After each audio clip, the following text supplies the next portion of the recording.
อ๋อมันเกิดแบบนี้บ่ใช่เบิ่งก่อนโอ้จักดอกอันนี้1 2 3 4 5 6ดอกบ่เนี่ยโอ้ยเกิดแบบอยู่ตามอันนี้เนาะจักได้อีหลีบ่โทรศัพท์อยากได้อีหลีบ่มีโทรศัพท์ก็บ่ม่วนเลยเนาะเพราะว่าเขาหมู่ครูเจ้าก็มีบ่เขาจะมีบ่มีน้องบ่มีเนาะกับสบายดีพ่อแม่พี่น้องเบิดสุขสุขคนเด้อท่านผู้ชมนะมื้อนี้ก็มาพอกับเบาเล่คือเก่าเนาะท่านผู้ชมมื้อนี้ก็เดินทางทุกคนเนาะไปหาน้องนี่เพิ่นแล้วก็มี FC เนาะทางเมืองนอกเพิ่นช่วยเหลือน้องเพิ่นสนับสนุนเนาะแล้วก็ช่วยเหลือน้องนี่เนาะเจ้ารู้ตนพี่น้องนี่คือเส้นทางไปบ้านน้องนี่เนาะ FC หลายๆคนก็ถามหาโอ้เส้นทางไปยากบ่สีสันเนาะนี่เป็นเส้นทางพี่น้องเป็นชนบทเนาะทางจำปาสักบรรยากาศก็จะเป็นตรงไหนตรงหน้าจังซี่แหละเนาะเพราะว่ามันเป็นบ้านนอกชนบทหั่นนะหมู่บ้านน้องนี่เป็นจังไดเนาะเพิ่นก็บ่สบายแน่มื้อนั้นหั่นนะบ่ว่าอยู่เฮือนหรือว่าออกเมืองหน้าเพราะว่าช่วงนี้เป็นช่วงฤดูเฮ็ดนาเนาะทุกคนก็ฝากติดตามรับชมเด้อก็ขอบุญขอบคุณเนาะทุกคนที่เข้ามาติดตามรับชมคอมเมนต์แล้วก็ช่วยเหลือน้องแน่เนาะไปทุกคนบ่าวเลสิทายการเดินทางให้เบิ่งเล็กน้อยเนาะไป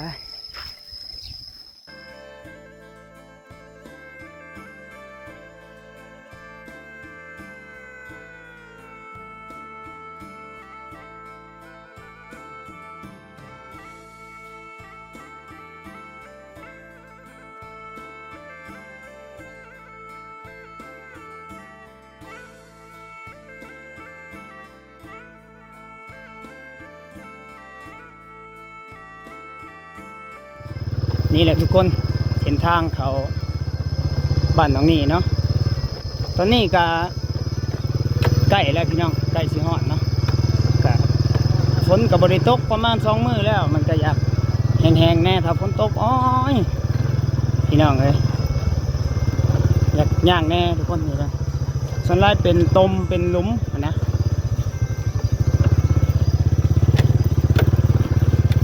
เมาเล่กายเดินทางก็จะยากๆแน่ทุกคนเพราะว่าบ่ได้มีกล้องโกโปรเนาะถ่ายถ้ามีกล้องโกโปรน่าที่สะดวกทางนี้เป็นวัดเด้อทุกคนวัดบ้านน้องเพิ่นถ้ามีกล้องโกโปรมันจะสะดวกกว่าเพราะว่าเราจะบ่ได้ใส่มือจับนะก็เป็นบ้านแบบนี้แหละ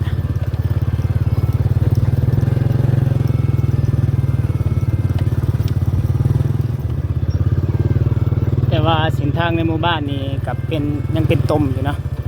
แต่ว่าเพื่อนพระเจ้าสันไลก็มีลังใหญ่ลังน้อยพี่น้องผสมกันเบิ้งหัวทุกคนหัวแบบนี้แบบขับขนาด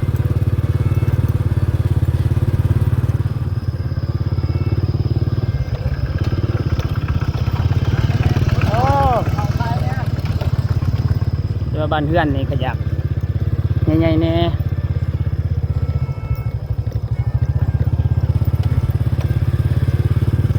บรรยากาศบ้านน้องคนถือว่ายังคล้ายๆกับภาคอีสานพี่น้องแบบว่ามันจะเห็นบรรยากาศทุ่งไร่ทุ่งนาต้นเผาต้นมีต้นม่วงเบิ่งทุกคน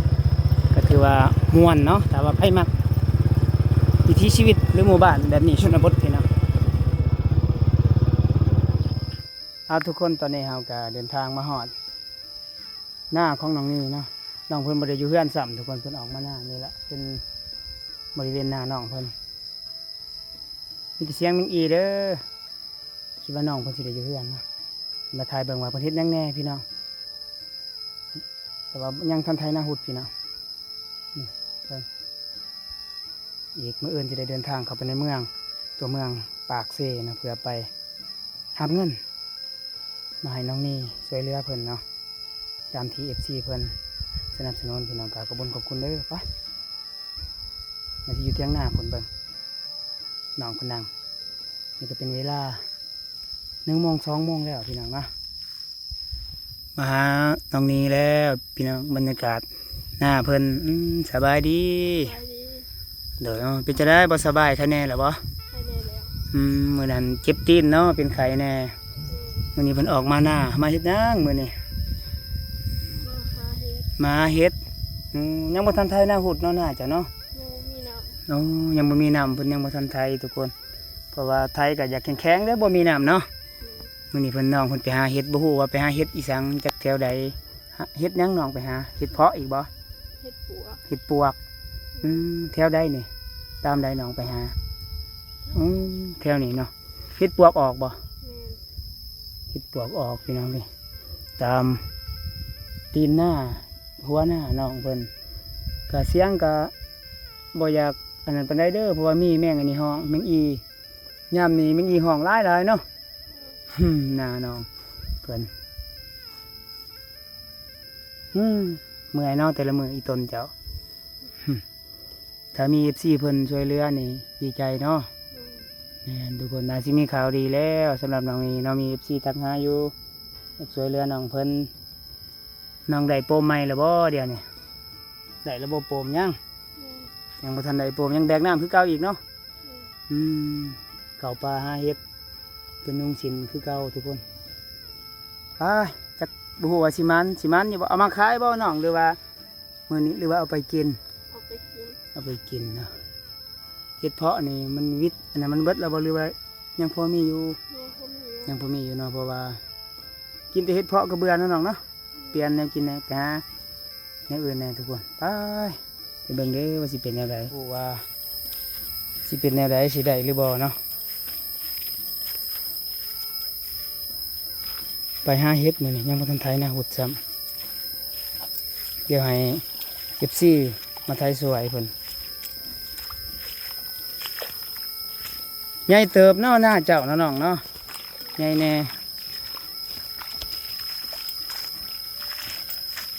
บริใส่เสื้อยาวปิตายันยุ่งครบมือนี่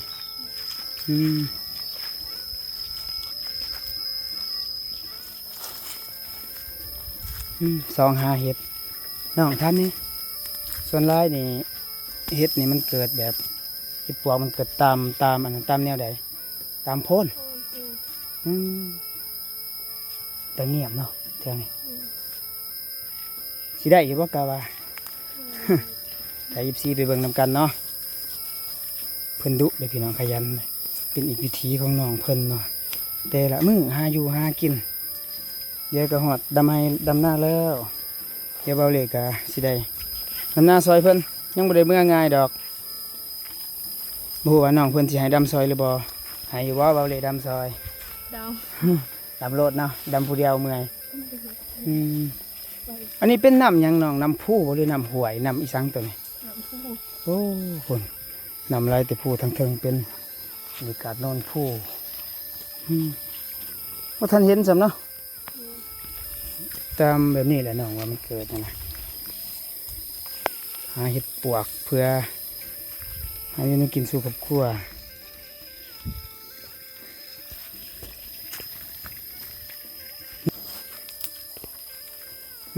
น้องคนซองหาทุกคนบ่ฮู้ว่าสิมานแบบเห็ดเพาะหรือบ่หั้นนะแต่บ่ได้ก็ให้กำลังใจเด้อทุกคนซองเบิ่งเพราะว่าคนเขาเจ้าก็น่าสิมาหาคือกันช่วงนี้เห็ดปวกออกเห็ดปวกเห็ดเพาะกบเขียดหลายทางบ้านน้องครับมันก็ตามภูมิตามหยังไปจังซี่แหละ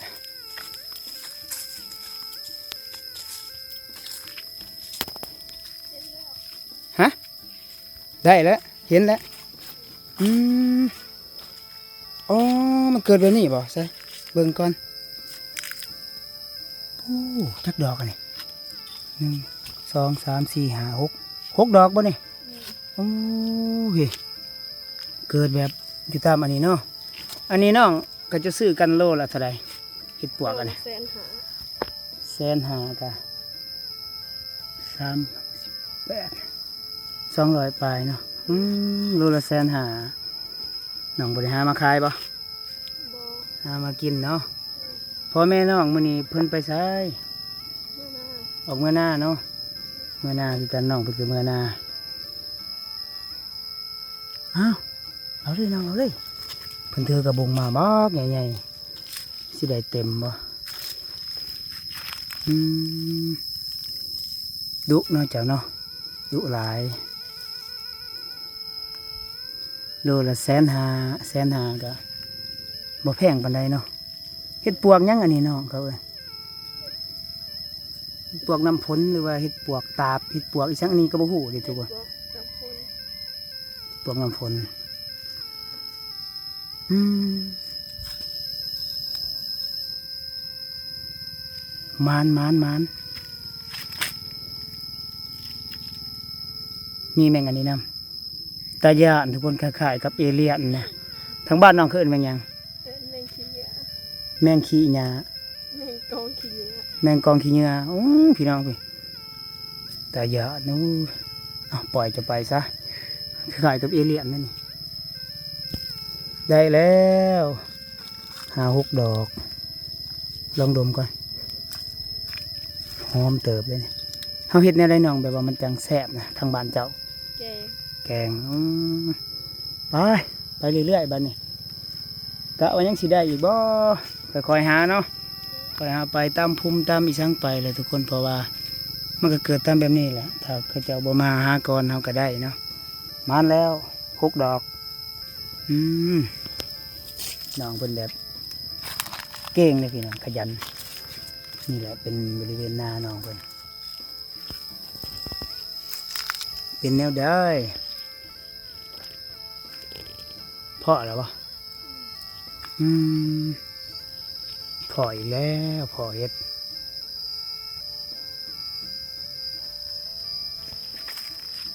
โอ้ส่วนร้ายมันเกิดแบบตามอันนี้เนาะตามแบบ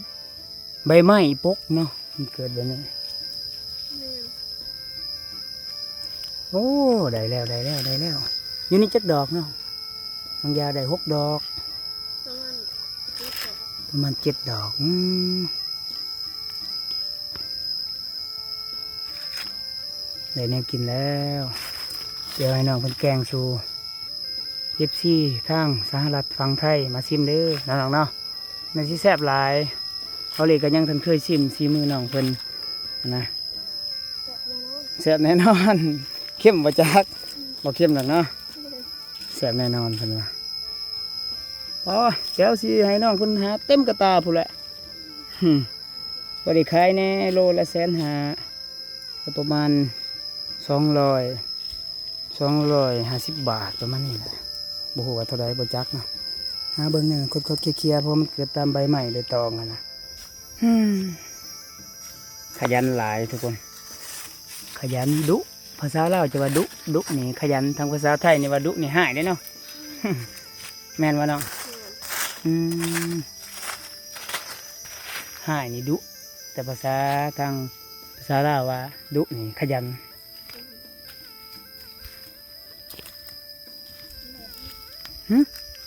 พ่ออีกแล้วทุกคนนี่มากับเบาเล่นี่มานตลอดมานเห็ดได้เห็ดปวกเกิดตามใบอันนี้เป็นอันนี้นะโพ่นปวกสมมติเขาจะว่าเห็ดปวกมันมักเกิดตามโพ่นปวกเนาะ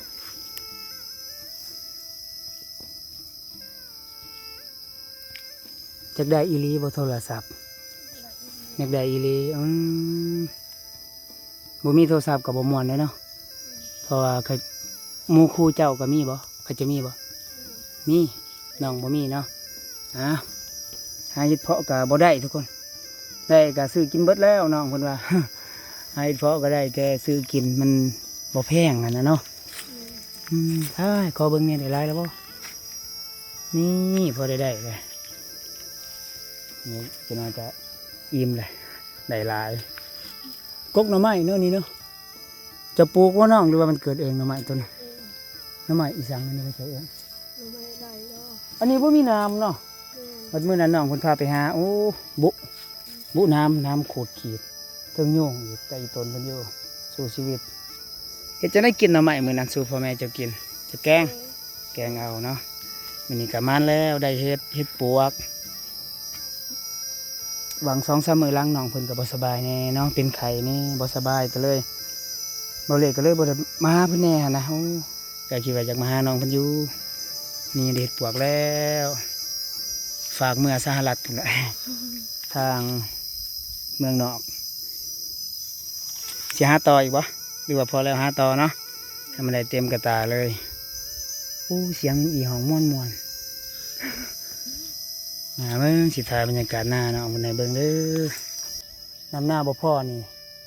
เสียเอาน้ำเขาได้เนาะอืม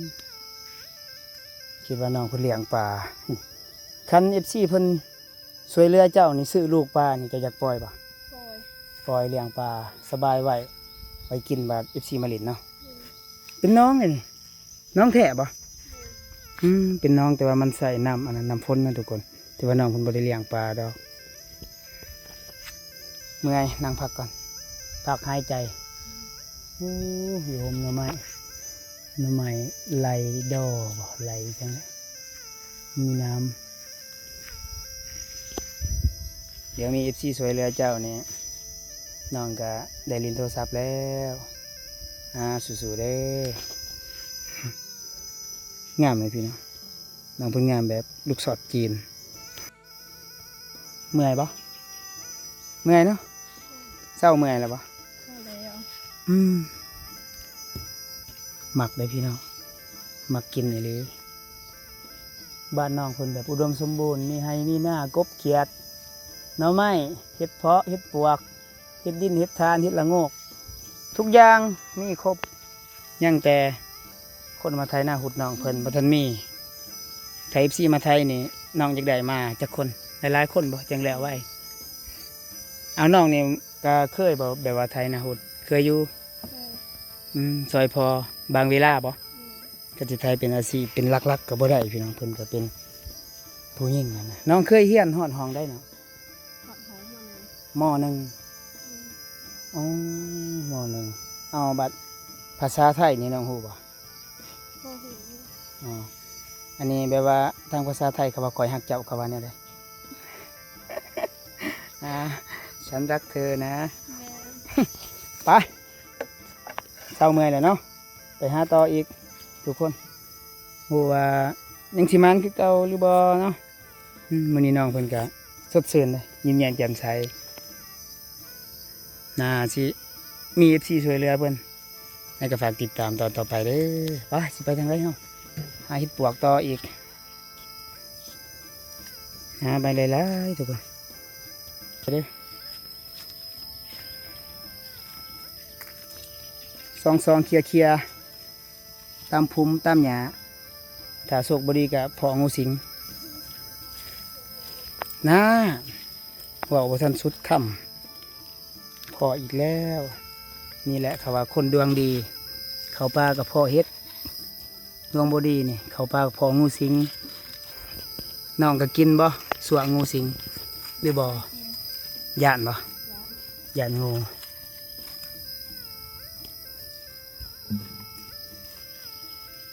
มันเลยมันเลยบ่คิดบ่ฝันว่ามันสิมีอะนะพอแล้วบ่หาเห็ด นี่เหรอ บ่มีแล้วเมื่อยแล้ว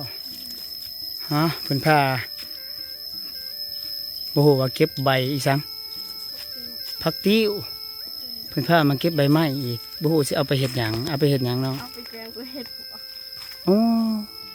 แกงใส่เห็ดปวกนี่แซ่บซะบ่แกงได้ซะบ่ ได้ อ๋อทุกคนนี่พาน้องมาเบิ่งใส่ละใบมันเป็นไงได้ผักติ้วเอามาแกงใส่เห็ดปวกโอ้กำลังหูเลยเนี่ยเอารสชาติมันเป็นแนวใดน้องผักอันนี้หวานขมสมออกเป็นจะไดสมอ๋อคักทุกคนหาเห็ดกับแถวนี้เลยผักแกงใส่เห็ดกับแถวนี้แบบอุดมสมบูรณ์หลายหน่อไม้ก็มีแถวนี้กบเขียดย่ามเมื่อคืนก็คือสิมีเนาะกบเขียดก็มีอีกอ้าวทุกชนิดยังแต่ บ้า ลูกเคยเพิ่นบ่ทันนี่บ่าวบ่ทันมี อืมอ้าวน้องเพิ่นก็พอแล้วเนาะใส่เบิ่งเจ้าได้เฮ็ดปวกก็พอได้แกงกินอยู่แล้วก็มีอันนี้น้ำอีสังผักติ้วหอดเนาะน้องเนาะโอ้ยังโดนทำได้น้องเพิ่นสิได้ไถนาเดี๋ยวสิได้ไปไถนาซอยน้องเพิ่นแน่โอเคเนาะเราเลยแบบอยากหาเป็นลูกเคยอยู่ทางบ้านนี่นะคันว่าค่าดองบ่แพงเนาะค่าดองบ่ฮู้ว่าส่ำใดทุกคนมี FC ทางฝั่งไทยเพิ่นทักมาหาเบาเล่น้องแชทมาหาคอมเมนต์นำว่าเบาเล่อยากฮู้ว่าค่าดองนี่เท่าใดเนาะเดี๋ยวพักไปติดตามคลิปหน้าเด้อบ่ฮู้ว่าจักหมื่นจักแสนจักล้านมีหยังแน่น่าสิมีฮอดหมูพุ่นแหละจักหมูจักอีสังเจ้าก็บ่จักเนาะเดี๋ยวคลิปหน้าเนาะน้องสิบอกบ่ลองบอกบ่ว่าค่าดองทางบ้านเจ้าเป็นจังไดเนาะแม่นทุกคนฝากติดตามเด้อสำหรับคลิปนี้สบายดีบ๊ายบายทุกคนมื้อนี้ก็มาเฮ็ดกับน้องเพิ่นอีต้นเพิ่นอยู่ดุหลายขยันยุงก็กินเบิดแล้วไปเมื่อไปน้องไปเดี๋ยวยุงครบเจ้าไปทุกคนเนาะมื้อนี้ก็